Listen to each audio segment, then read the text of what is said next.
Alright guys, welcome to 1.3 and we're just about ready to wrap up our first part on what is a mole. So for this one we're going to be converting moles to number of atoms. There should be an S there, sorry. So we're converting from a quantity to a representative particles. Alright, so propane, that's the stuff in your grill. Propane is a gas used for cooking and heating. How many atoms, so we want to know how many atoms are in 2.12 mole of propane, C3H8. Now this is a little bit different in that we have to look at the formula here. Since we have a carbon and a hydrogen, the first thing to recognize, I see right away, is that we're working with covalent bonds. And when we have covalent bonds, we have a molecule. So here we have one single molecule. And within that one molecule, there are 11 atoms. Now, how did I get 11 atoms? Well, I look at the subscripts. There are 3 carbon atoms. There are 8 hydrogen atoms. So 3 plus 8 is 11 atoms in one molecule of propane. The other piece of information I need to know is right here. I've got Avogadro's number per 1 mole. Now, if you're just watching the last lecture, you'll see that I had flipped them. Well, because now we're moving backwards. We're looking at 6.023 times 10 to the 23 particles per every 1 mole. All right, so I set up my structure. My known value, my quantity of moles, that's what I'm converting from, goes here. And a good rule of thumb, make sure you put the molecule. I always forget. See, look, I even forgot right here. I always forget.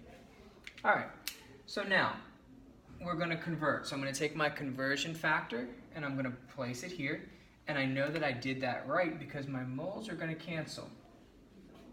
Now I'm left with, let's make sure we understand what this says. So in 1 mole, there's this many molecules of C3H8, but we want to find atoms. Okay? So what we're going to do is we have to do another conversion.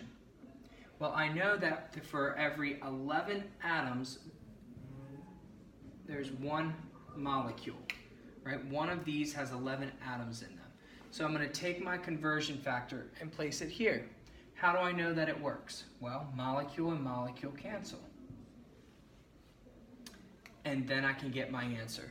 So what does my answer look like? 2.12 times 6.023 times 10 to the 23 divided by 1 times 11 divided by 1 gives me 1.4039 times 10 to the 25 atoms.